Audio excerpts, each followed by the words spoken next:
Let's learn about feelings. Scared.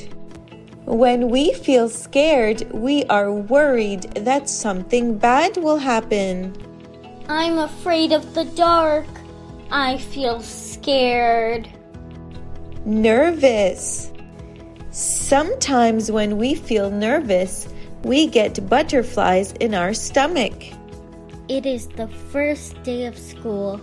I feel nervous. Thrilled.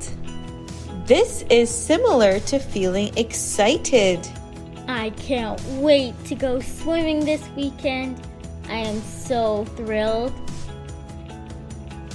How Emma feels. Emma went camping with her family.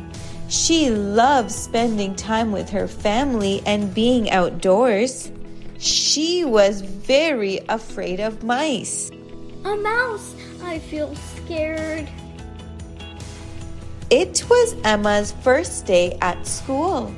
In the morning, when Emma's mom was dropping her off to school, Emma had butterflies in her stomach. It is the first day of school. I feel nervous. On the weekend, Emma went to the park with her friends. She went on the fastest ride.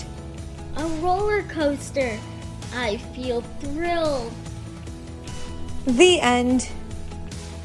Comprehension question. Can you think of a time when you felt nervous? What did you do to feel better?